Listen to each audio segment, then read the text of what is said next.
The button. So I sometimes start with this picture. You've seen this picture before. It's a very special picture. It's perhaps the most famous picture ever taken, arguably. It's, you all know what it is, right? Yes, Earthrise. Right, so this is 1968. It was, I think, the first photo taken by a human of the Earth from moon orbit. It was Christmas Eve, December 24th, 1968. So if you believe in Christmas, sort of a present to the world, a very special present, that the world is one. And this picture, more than it's all the technique and technology and budgets that go behind it, is credited with shifting our perspective, right? It's credited, for example, with really starting the environmental movement of looking at the Earth as one, as a system that you know, is unique, it's fragile, it's small when seen from this distance, and needs in some sense to be preserved as a system. So a generation ago, I think this was a lot of the picture, probably some of the founding picture for WRI of how we think about the world and the environment as a driver of both our understanding of the Earth and humans in relation to them, but also in many ways a picture of sustainability, of continuity of the planet. But this picture is very macroscopic, obviously, right? It doesn't really help you very much solving the problem, even if it helps you seeing the nature of the problem.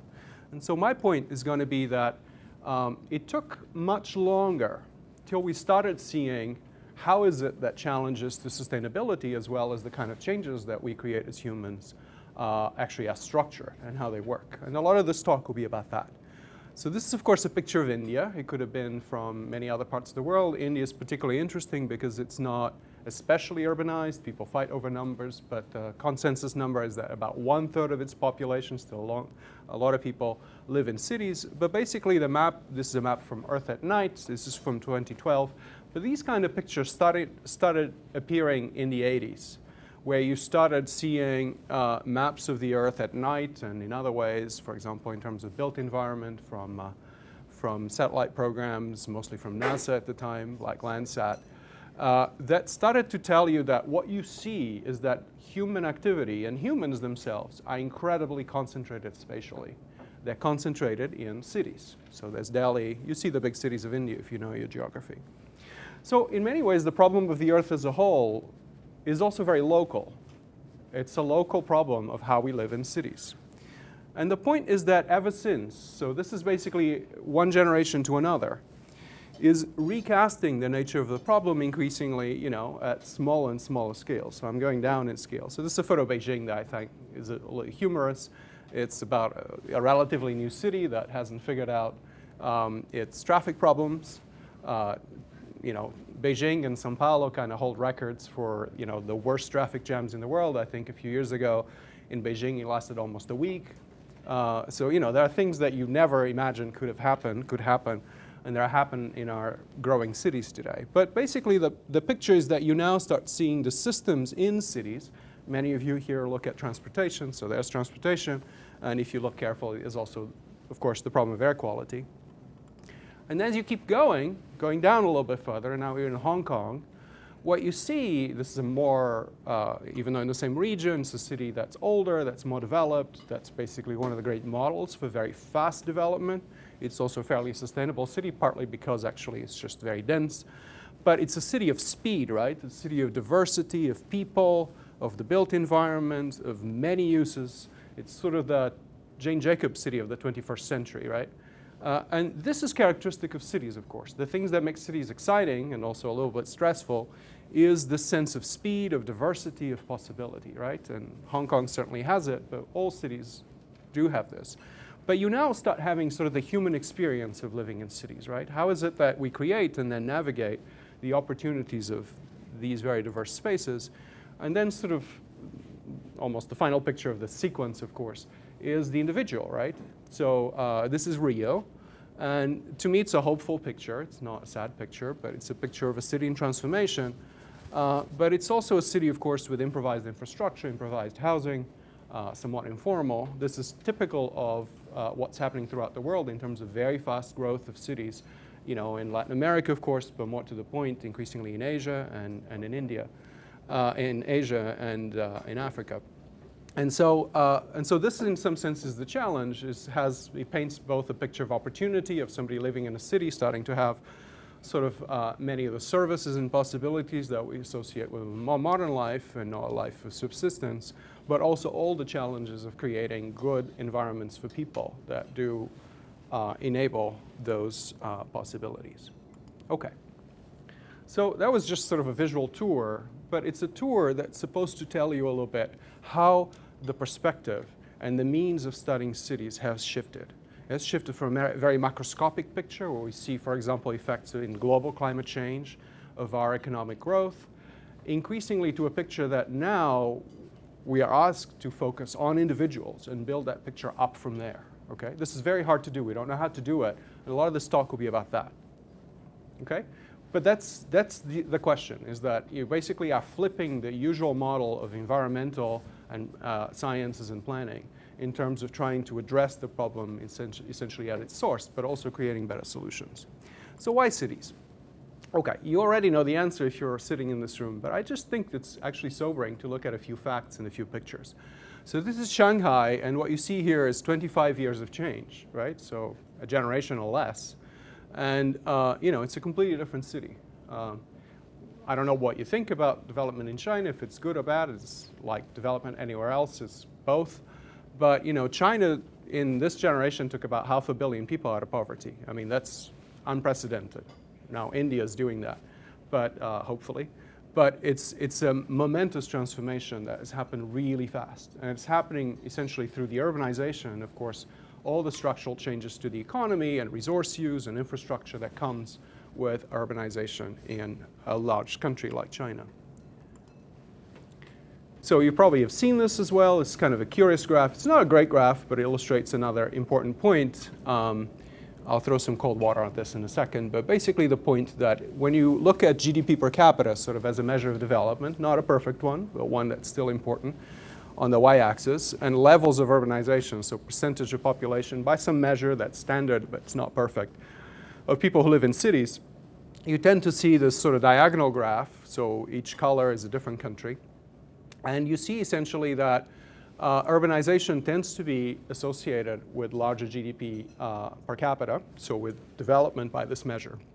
You also will see, if you look at Brazil, the purple line, or if you look at European countries like Germany there, the yellow line, that urbanization is necessary. We just don't know how to create economic growth without cities. It's never happened. Doesn't happen. Maybe in the future if we really figured out how it works, but at the moment it's never happened before.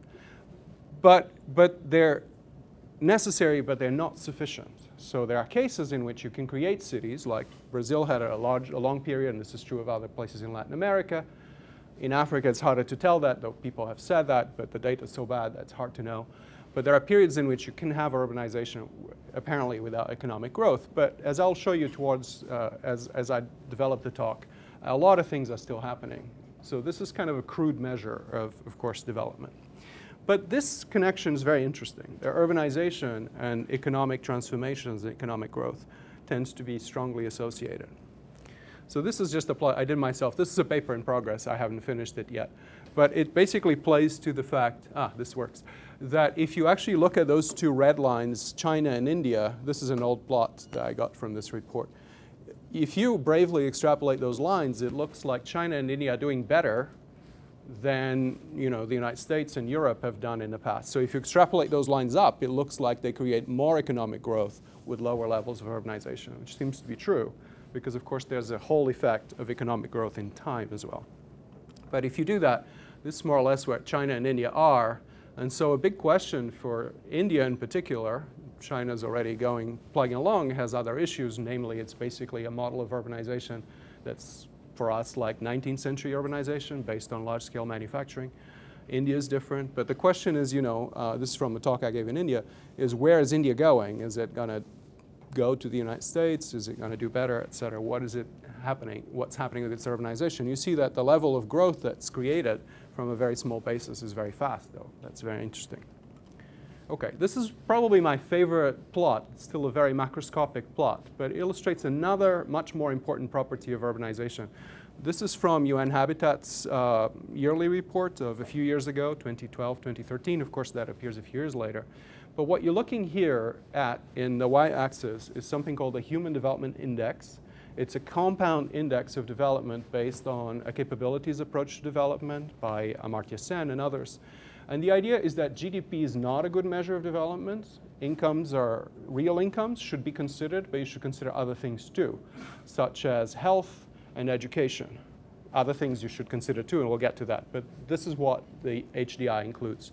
So it includes essentially longevity. So for example, to give an example, the United States do well as a developed country in terms of its GDP per capita, but do poorly in terms of its health. As unfortunately you know, you're in DC, you probably know all the politics of this.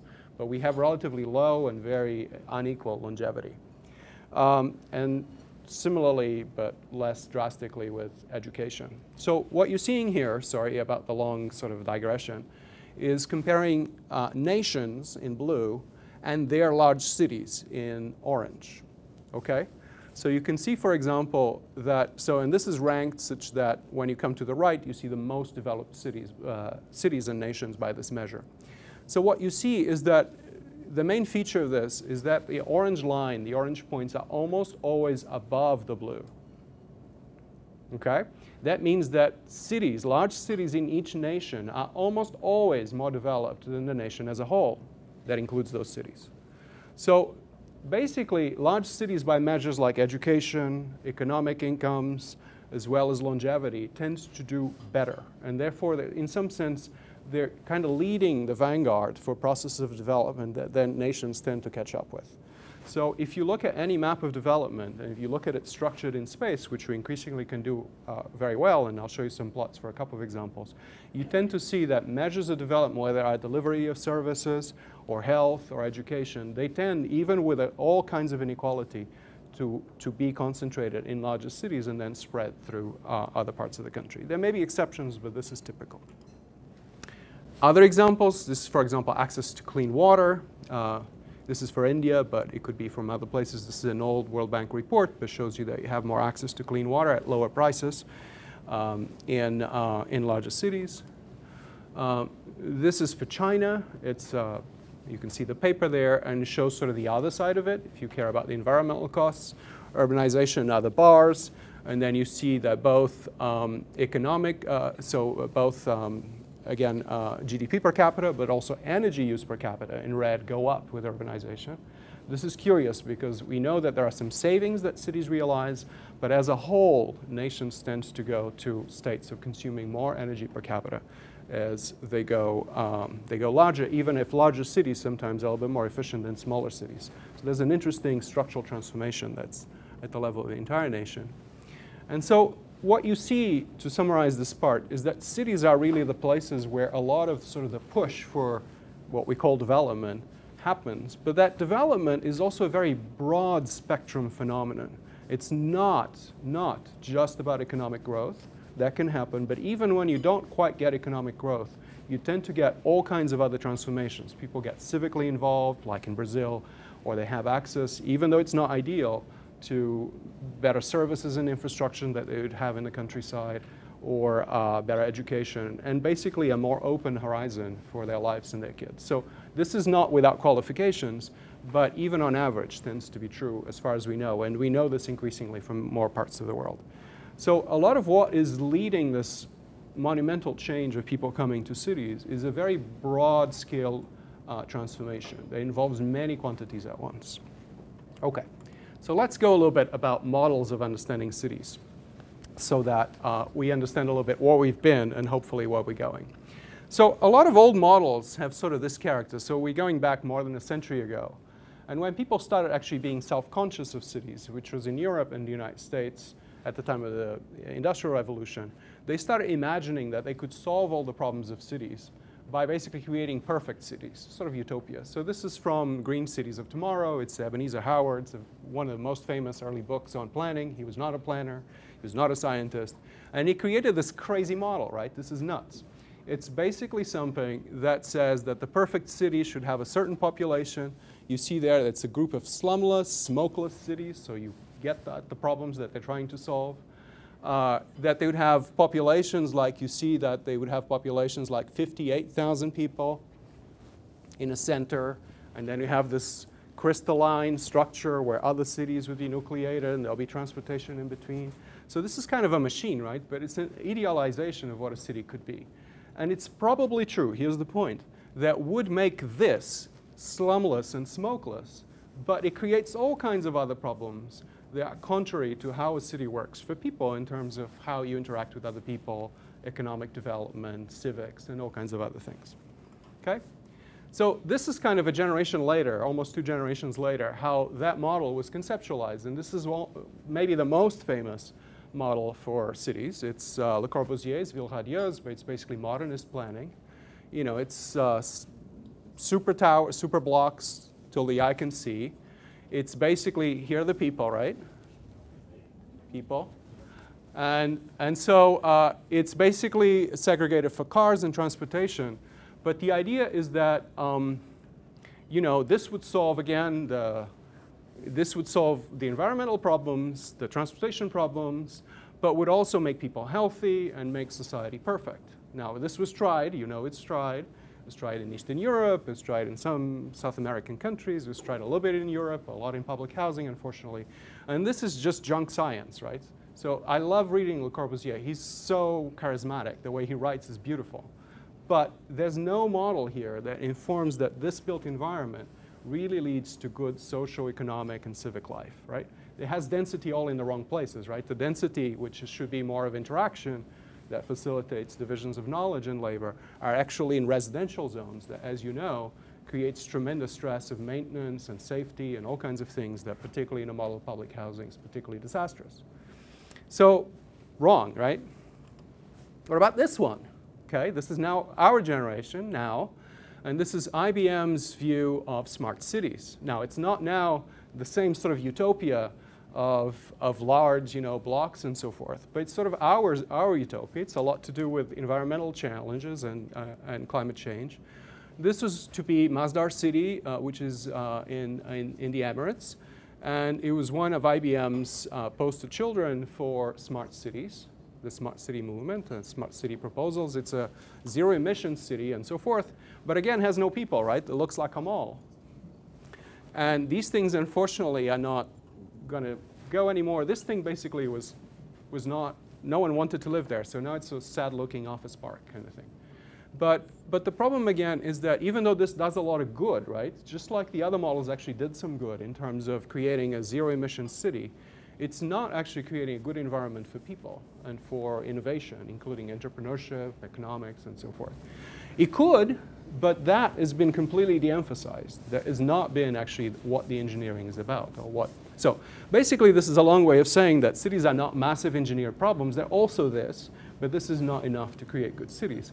And often the path that's the other path, the path of starting with a messy city and including a little bit of engineering, is much more promising than starting with all the engineering and no people and try to put the people back in, right? But this is important because in many ways, this is what a lot of us signed up for, which is to use a lot of technology to make cities perfect. Okay? The reality of cities is, of course, much more like this. This is, again, Rio.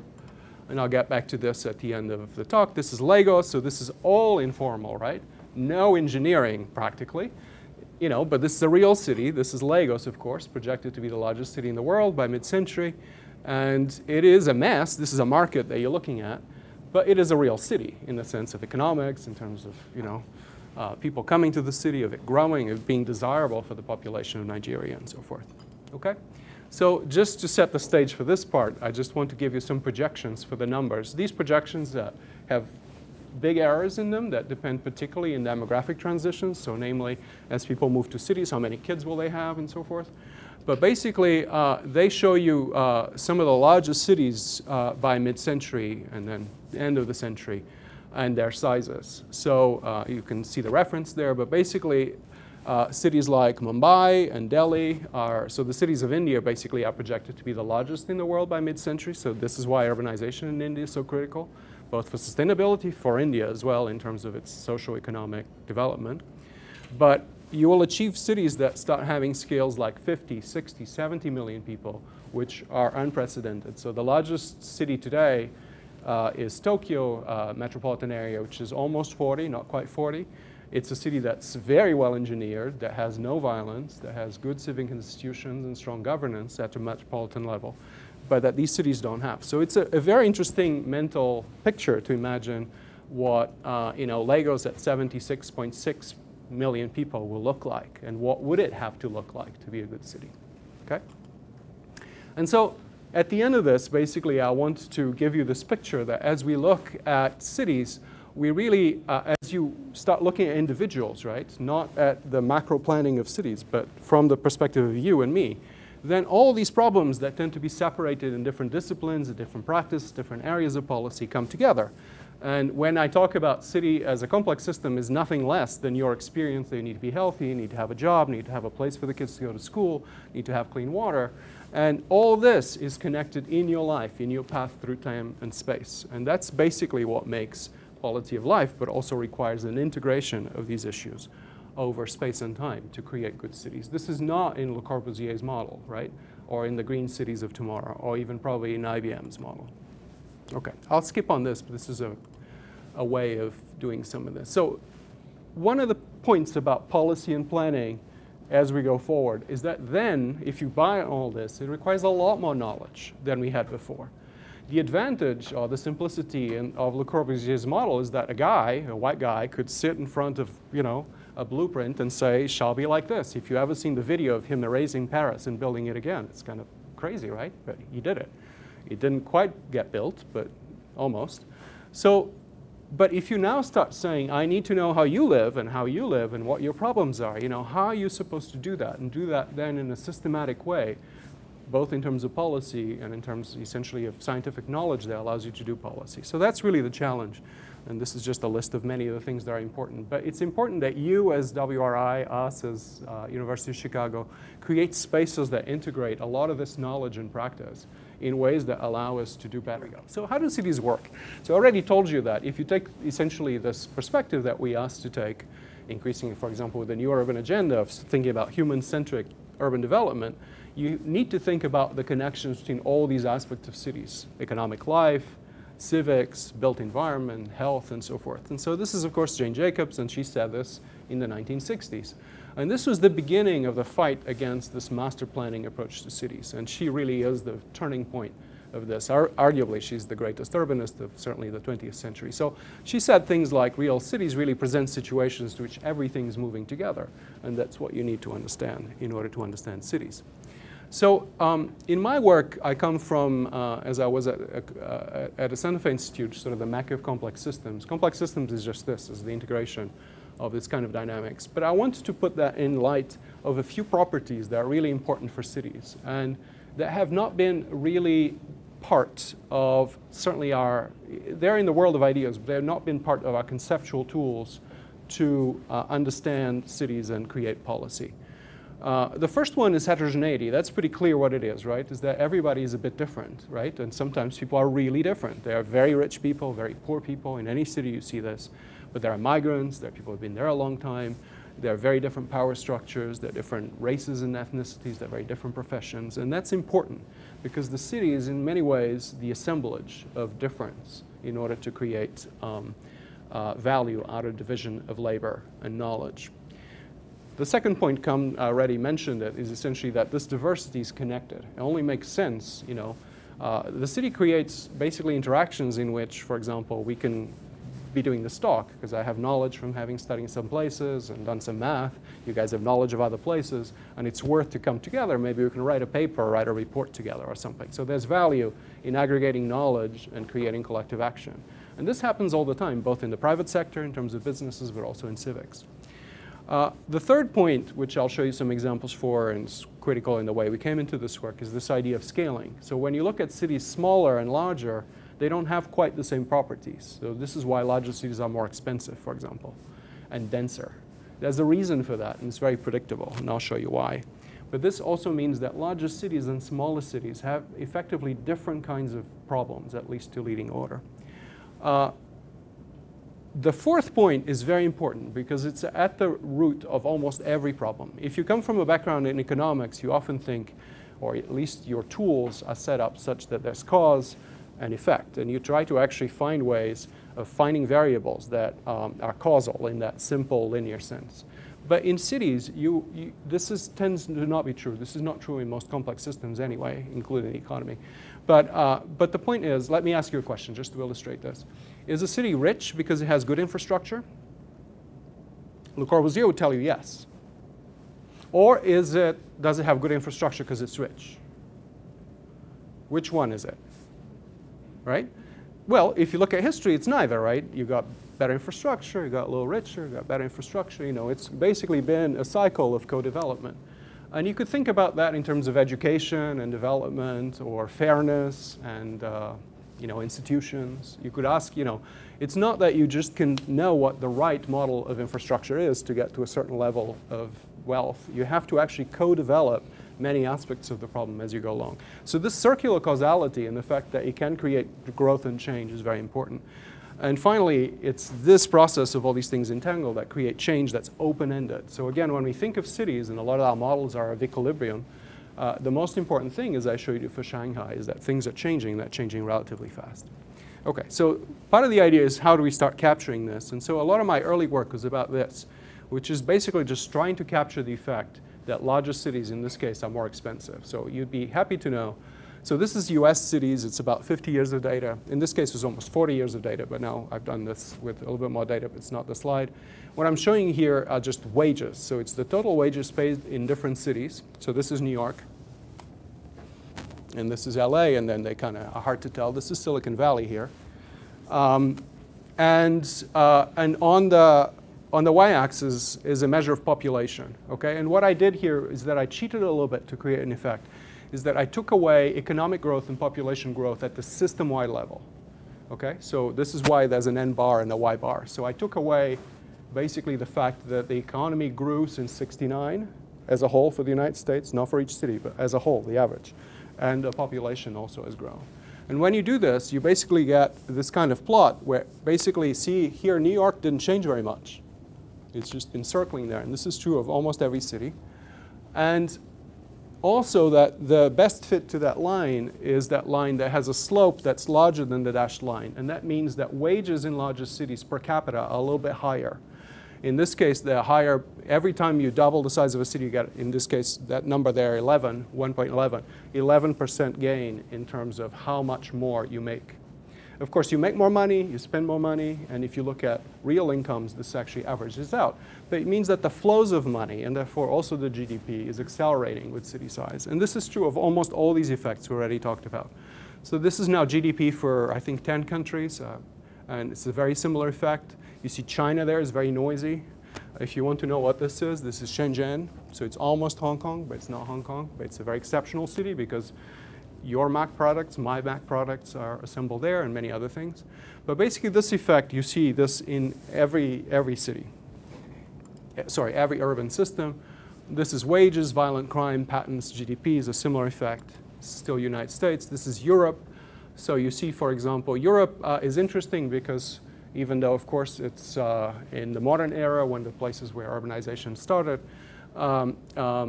you know, in the industrial revolution, post-industrial revolution sense, it didn't have very well harmonized data. And so the OECD has just been creating with the European Union better functional definitions of cities, and this is what this paper is about. But what you see here again is GDP, urbanized area, which tends to be actually, so this number here is minus, so basically it means that it's densifying, and employment tends to be proportional to population. As you'll appreciate, everyone needs a job kind of thing. And measures of innovation, though noisy, tend to have this property that they also increase with size of the city. This is a measure, I think some of you have looked at Richard Florida's work. It's work basically trying to say that cities are these places where there's a lot of innovation that often comes from nonprofit sectors and other small forms of innovation. It has this interesting index that of so-called super creative professionals. The definition is there, but you'd be happy to know you're all super creative professionals, I think. I don't know you individually, but I suspect if you're in this room, you are. It's kind of a self-congratulatory thing. But you see that this has the same effect, that this number, again, there are more people dedicated to media, management, innovation, science, technology, design in larger cities per capita than there are in smaller places. It won't surprise you, but the fact is that it's a very systematic effect. That's interesting. And so this basically can be summarized by the fact that density, so what you see there is that the total area of roads is increasing, but more slowly than the proportionality line, which is the black line. And GDP is increasing faster than the proportionality line. So what cities are doing generally is that they're creating higher densities. This is not in time, but relative to smaller cities, so it's cross-sectional. And they're creating greater economic and social outputs per capita.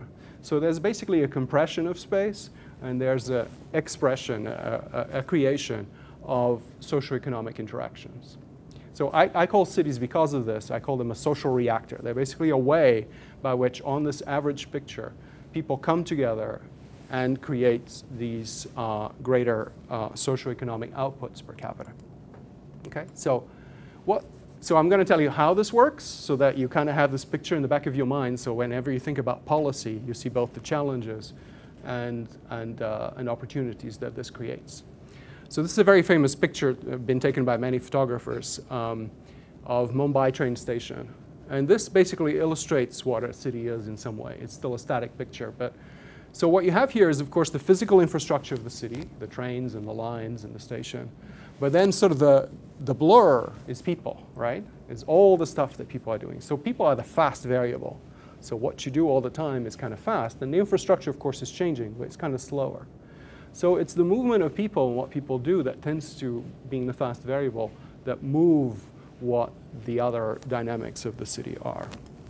And so you can describe a city very much as I described with that person that had all those needs before, as being in part of a social network. This social network is dynamical. The people you see today may be different from tomorrow, but also repeats, typically at work, as you are here today, that repeats, and other structures in your life will repeat, and some not exactly, but will repeat variation and so forth. So, but the idea is that a city is really a way to create a dense social network of very different people. And when you put that social network back in space, so this is an American city, like maybe Washington, D.C. I should have some diagonals, I guess, but there you go. You go through the city and you do a bunch of things. You buy a cup of coffee, you catch a disease, you go to work, learn something, you go to the bar, you learn something, and you go back home, okay? So that's the physics word for this is the world line. So you have a world line, which is what you do every day. So think about your history, where you've been in all the places and people you interacted with, okay? And then this keeps going, right? And this kind of accumulates these bumps that you have on people, and this changes you and changes them. And this sometimes creates, money at work or a new report or something like this. And some of these take many bumps, of course. But the idea is that this is basically the system of interactions is facilitated by people being together in a city and localized in ways that are predictable but also denser. Okay, so in a larger city, it's just a little denser. DC is very interesting because even the time I've known it, I've seen it densify and accelerate a little bit, notwithstanding the politics. Maybe because of the politics. So what you get out of this is that you sense that basically, to first approximation, you think of cities as populations that can mix and interact, that grow over these decentralized infrastructure networks that allow you to go from A to B in many different paths, just like you do on your Google Maps when there's traffic, that where people are still limited. So they basically have the same amount of time and mental capacity, but they can allocate their relationships somewhat differently and go just a little faster in some cases, but only if they can save time or they can save energy in other ways. So for example, by having services and better transportation. And where the social outputs are the result of these interactions. So when you put all this together, you get these results that basically give you the numbers that I've been showing you. It's a very simple thing, but it's something that just shows how cities are basically these kind of social accelerators. So to give you a sense that this has implications for policy, this is really speaking now to very classical models of urban economic geography, like the Alonso model, but I'll show you my own way. The point is that if you look at a city, so these orange things are houses, and you can think about how they're organized in space, So it's kind of interesting to think, why should they be where they are, right? I mean, you may not think about that, but it's sort of interesting. Why should they be in a different place, right? And what you get basically is that there's a certain typical distance, I call the radius there, that it could be smaller or it could be bigger. But that this distance basically is, you can calculate it, this is basically the Alonso model, if you know the classical model of urban planning, is the balance between the cost of moving around and meeting your neighbors to get stuff done and the number of opportunities. So N over A is basically the density of people that you encounter as you do this. And as you solve for this, you get this very simple equation that basically already has the character of what I'm showing you. And I want to show you this for two reasons. The first is that this already predicts that the socioeconomic interactions have a number here that's larger than 1, just like we've seen, and that the area is getting smaller. But if you look here at the C is basically the cost of transportation. So if the cost of transportation is smaller, as we've had with the car, then the cities extend, right? So they get bigger. But if the advantage of interaction, the G, is larger, then the area also gets a little bit bigger. So with wealth and technological change, you tend to have cities that also expand spatially as well as have these effects, which is essentially what we see. But when you start looking at cities, and this is important when you start looking at developing cities, this is an old map just to give you perspective, but the same thing happens everywhere. It's a map of where I was born in Lisbon, but not at this time. What you see, this is the way people did maps in the 1600s, which is very interesting because we do maps very differently now. But they did these maps a little bit in perspective. And so it took me a while to look at this map and make sense of it and try to understand why it's so compelling. But in my view, it's so compelling because as you go in, you understand how the city is structured. It's structured not the way I showed you with random houses in places, but it's structured as blocks, right? So you see that there are blocks of houses, sometimes with courtyards inside, and then there's public space in between. Okay, so this happens in every city. It's kind of a crazy thing, but this is the way cities become structured. When cities get denser, they start segregating what would be private space in houses and places of work to public space, which must be places for movement as well as public spaces. And so you find this basically that every house has access to the street, to the public space, but also has a private space, which again could be business or other things. And so it's really this interaction between what's physical and what's private, but this relative organization that makes the city work reasonably well and allows you to bring infrastructure and services to each place. Okay, this is Shanghai. It's a much larger picture, but it's basically, again, the same thing. You can look at a lot of these maps. OpenStreetMaps is just now capturing each plot, or you can go in the United States. You can see basically each building, and it's very interesting to see this kind of organization. Okay, and so what happens is that basically you get this different organization that gives you this number that's now the right number to predict what you see. So you have to take in consideration this relationship of networks in space and buildings to get the numbers right. But this basically means two things. That a city exists as basically a balance between the forces that bring us together, which are really, a city you should always think is about strangers coming together, which is a very strange thing, right? It's the fact that there are economic advantages and sometimes civic advantages for that to happen that really brings people together at some density, probably not too high, and then allows people also to pay the cost of both living in places, rents, and moving around. And so basically there are two ways in which this can break down. One is that it gets too dense and it gets too congested and perhaps dangerous, which is almost the border at which Lagos is. So the solution there is to build more infrastructure such that people can move and they can interact, maybe they can be safe. So it's sort of the network needs to regulate a little bit what's already there in terms of interactions. And sort of the other example, I put here Masdar City, but I could have put like exurbs of Florida or something like this. So it's a city that's just dissolving.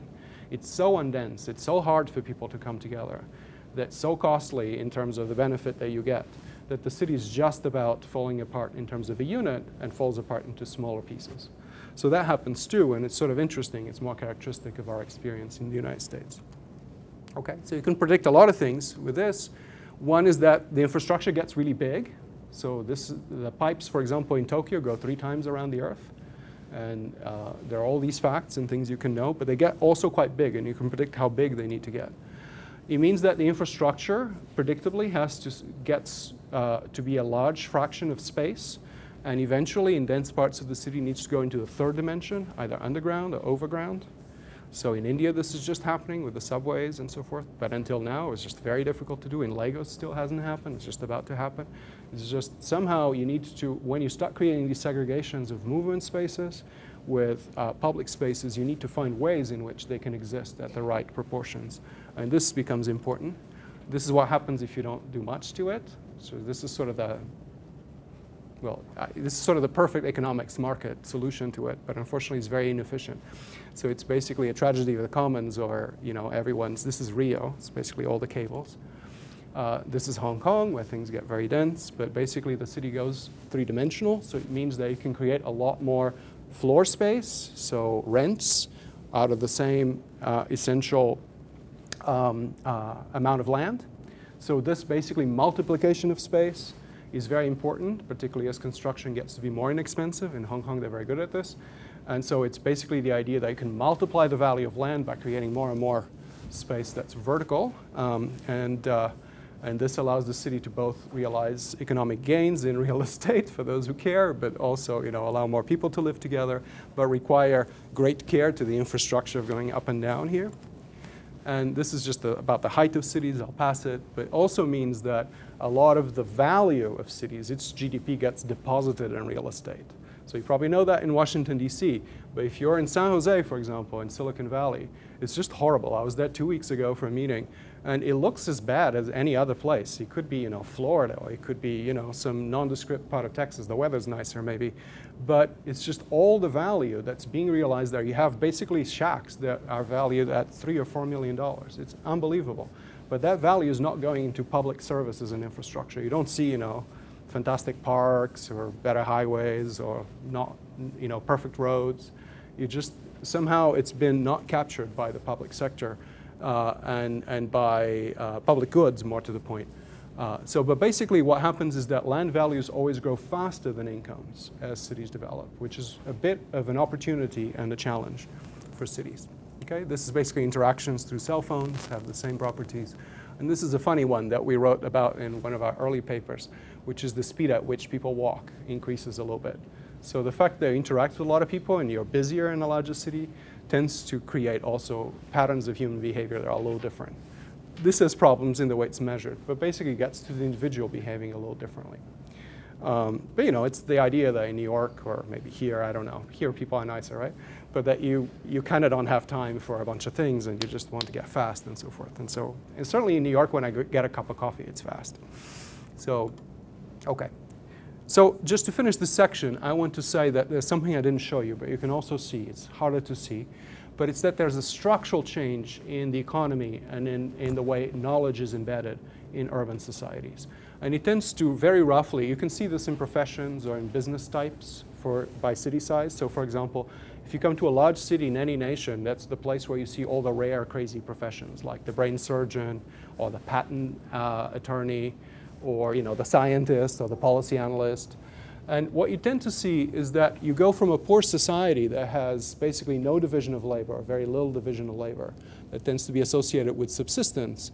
It's not that these societies don't have a lot of knowledge, they do, but each person has the same knowledge. It's about growing something, if it's an agricultural society. You go to an urban society where people now specialize in different colors in this funny thing, but now they need to be connected. Right? And it's the fact that now I can get my cup of coffee from somebody else, my car fixed by somebody else, my transportation provided, that allows me maybe to be a better scientist because I spend more time on that. But this structural transformation is the way in which now knowledge in this society is greater than in that society, because the knowledge that different people have is different. It doesn't cancel out. And this is essentially the division of knowledge and labor that you see in many classical economic textbooks really happens because of the interactions that can happen in cities. But you also see sort of the caveat. The caveat is that the transaction costs of these interactions are low. Okay, so co-location helps, right? Because you don't have to go very far to do that. But if you have strong segregation or corruption or other impediments that don't allow people to share knowledge, to share to work together in business or in civics, then that's not going to work well. And so the city basically is stunted by that ability to interact in terms of these very functional interactions, basically about money and governance and things that people need to solve every day. Okay. So now I just want to finish with the last section, which is a little bit more practical. This is a little bit general, but I wanted to give you a sense of what I spend a lot of my time doing. I actually spend a lot of my time doing the math for that sort of thing. And a lot of my preoccupation has been, I showed you a lot of patterns for cities as a whole, those cities, those points in those plots were entire cities. And my preoccupation since I've done that work is I want to go inside the city and look at how different people live. And issues of inequality, different opportunity, when that's good and bad, and also understand if those patterns have some logic to them, if they're inevitable, what are the consequences. So a lot of people are working in this. I think some of you are very interested in this, but it's not really something that we know how to handle very well. And even when we see a lot of inequality, which we do unfortunately, it's very hard to know what's the solution. Is no equality the solution? Probably not. Some people have tried that. What's the right level of inequality seems like a very scary question, right? So, what's the right question? So I'm not going to answer that. Maybe we can talk about it in discussion. But I'm going to tell you a little bit about what we see in cities as we go in. So part of the background for this now is how do we implement the Sustainable Development Goals in New Urban Agenda? So we were just in Kuala Lumpur, right? We didn't talk much there because it was busy. But what everyone's talking about is that the model for policy has really shifted in the last few years. And it's shifted in a direction where we now have goals, like things that we're supposed to be able to measure, that we can measure, let's say, that have a number, and that we have to hit by 2030, right? And not only that these goals are basically about solving, the way I like to say is that they're about solving all the great problems of humanity ever, for our entire history. Problems of injustice, of poverty, of hunger, of equity, of our relationship with the environment. So it's all the great problems by 2030. So you can be cynical about it. I think it's good that we have these objectives, but they really ask the question, how? How do we do it? And particularly, how do we do it the way we started the talk? How do we do it for people that may be different? If you think about, a young woman in a slum in Lagos, she has a bunch of problems. If you think about an older person in a poor neighborhood in Chicago, she has very different problems. If you look about a young man that is in Liberia, we have examples of all these actually that we sort of work with. They have other problems and opportunities, and so there's sort of part of the challenge is how to use these personas, who are real, but you think about ways in which these goals can be realized and basically become a mechanism for constant improvement. Okay. So I already told you this, but this is a map of South Africa there to the right, my right, your left, and basically is a map of services. It's a map. This is a paper we wrote recently about measuring some of the Sustainable Development Goals using census data as well as Slum Dwellers International neighborhood profiles, and try to figure out what is it that are our greatest priorities for people and whether we can measure them systematically across places and countries. So this purple number that you see there on the map is the fact that those communities in space have those services realized. And if it's blue or a paler color, it means that they don't have, for example, water or permanent housing or electricity. So it's an index that you're seeing there. I'm not going to get a lot into that, but you see sort of here the scale. And the point here is that cities, so these are different scales of aggregation from the country to the very small neighborhood. The point is that basically cities contain all the inequality of a country. So if you look inside maybe DC, but certainly New York has a Gini coefficient, it's about 0.51, 0.50, which is larger actually than the United States, which is more like 0.46, 47. So if you understand inequality in a city, it's already contained. The problem is there, of course, because you have very rich people, but you also have people who are relatively poor. So the point is also, the last point is that when you see service delivery in a country in transition like South Africa, you also see a map of cities. Cities are the places where this purple is kind of nucleating and growing from. There are some exceptions, but it's mostly true. South Africa is a very weird country. This is Chicago, where I now live. And if you look again at neighborhoods, this is just income. It could be other things. We kind of are. This is now possible to reconstruct neighborhood by neighborhood, lots of details about what it's like to live there, both from a perspective of a person as well as other kinds of data, both official and data that's coming from technology. So what you see here is that the problems of Chicago, so this is downtown, and it's very nice, and has all the skyscrapers, and it's rich. But this is the south side, then west side, And if you certainly have heard about crime in Chicago and poverty in Chicago and segregation in Chicago, you see it's very localized. And this is true of almost every city, that each city contains both all the ultimate solutions, maybe not for environmental sustainability, but almost, and contains all the problems. And so a lot of the issue is really how do we go inside the city and start understanding the condition of living in different places and can bring the places that are most disadvantaged up. But this is kind of interesting because if you just take the city average, you'd get a very different picture. You'd get that incomes in Chicago or in any American city are pretty high. But that hides all the poverty and disadvantage that really is there. So there's no excuse to do that. Increasingly, we have this kind of data from all over the world. It's getting better. India, for example, needs a lot more data like that. But it's coming.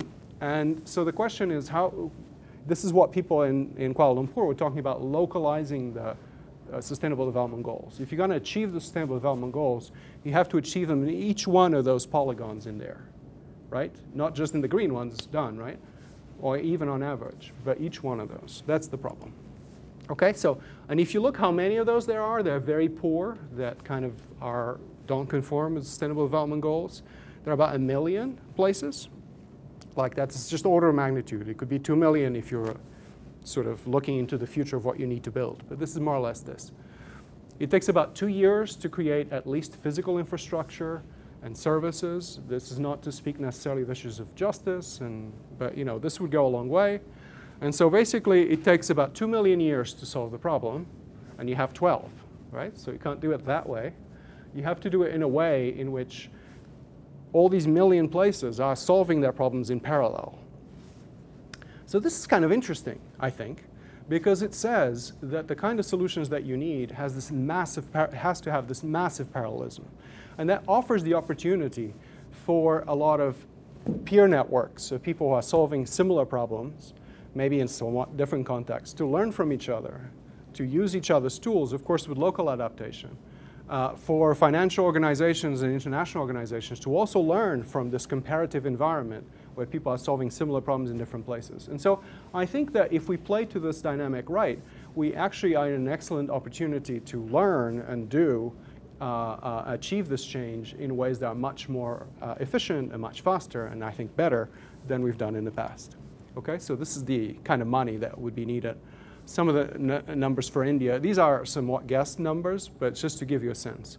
So in most cases, the kind of money that needs to invest is about 1% of GDP annually between now and 2030. When you think about it, and you think about the multipliers that come with land and development in cities, is actually a great bargain.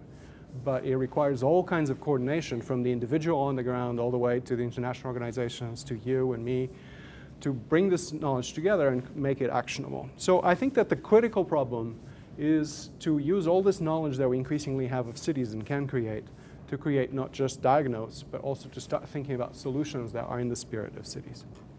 Okay, so I'll give you some of the stuff we're doing, which is basically working with, so there's something we call Open Reblock, but the point is, this starts a little bit with a story. I don't want to tell you a very long story in the interest of time, but in my work with Slum Dwellers International, what we do is that we go to different neighborhoods and we do a census of that neighborhood. So basically, people in that community want to know what their problems are by collective consensus.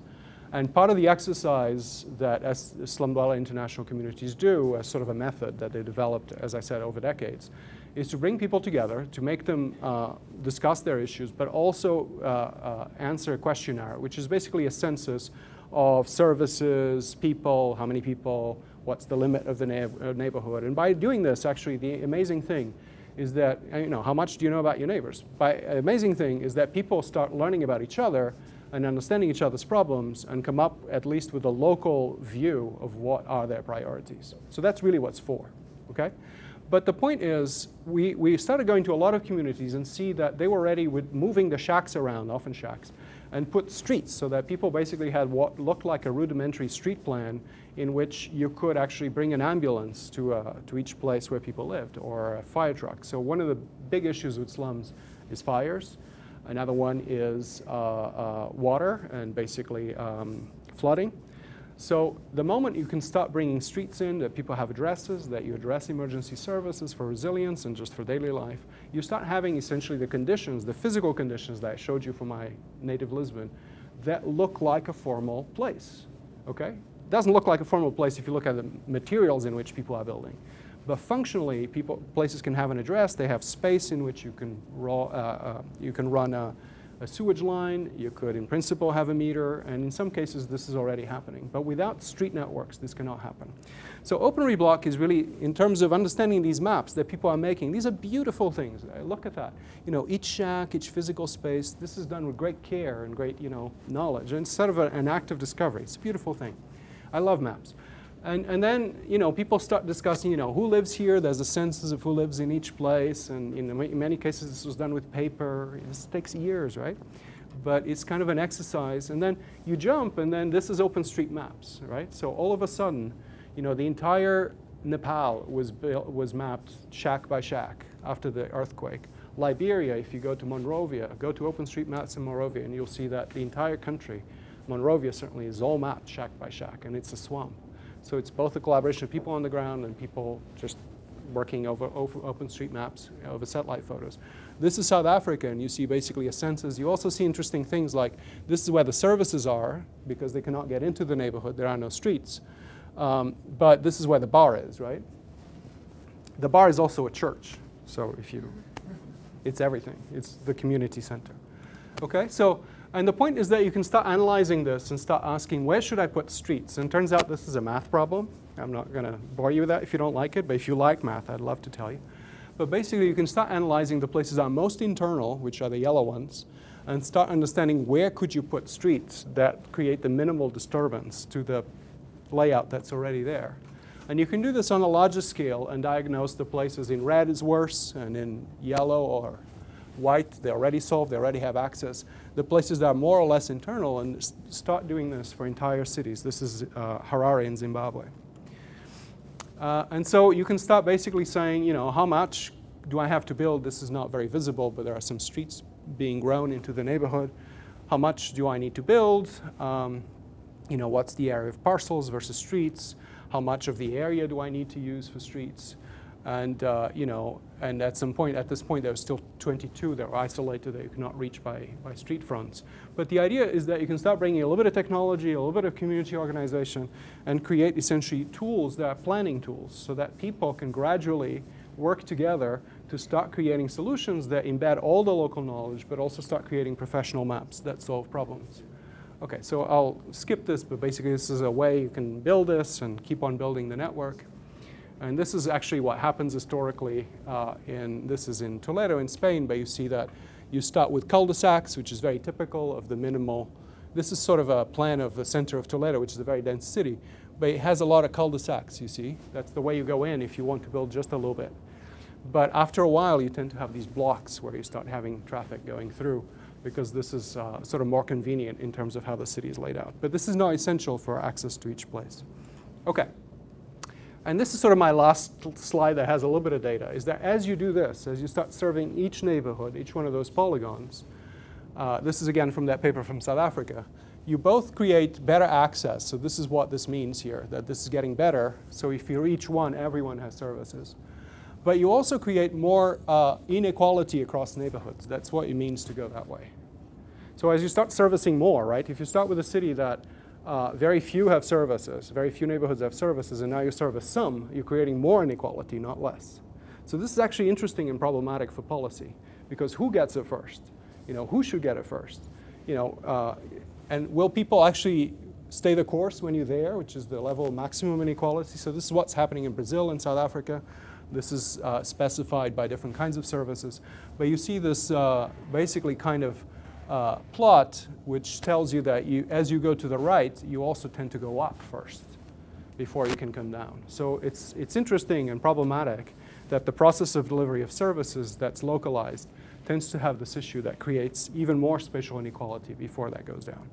Okay, that was more or less what I wanted to tell you in terms of what I do and what I think is interesting in terms of thinking about cities, in terms of thinking about data and possibilities, and in terms of thinking about how sustainable development in cities is being realized, should be realized, and what are sort of the tools that we can use to do this in partnership. I just want to tell you a few things about my new institute because I'm excited about it, perhaps because some of you would like to be our partners. We also are expanding our educational and training programs for students and postdocs. So just think of us as you think about this area. Our ambition is really to be a place that bridges science and practice in ways that are more integrated than before. So this is a new institute, is a major new initiative in Chicago, is originated with a big gift. So we're an endowed institute, we'll be here for a long time. And I just want to say a few things. It's basically the idea of bringing together computation and data with basically social and natural sciences that have things to say about science, but really create about cities, but really create a synthesis of these in terms of a new and more fundamental knowledge of the fundamental processes that drive, shape, and sustain cities, and a place that's fun for discussion and for discovery and for action. And we have, this is my last slide, we have a bunch of themes that are supposed to, designed to cut across disciplines and integrate people's work. And so I'll just leave you with this.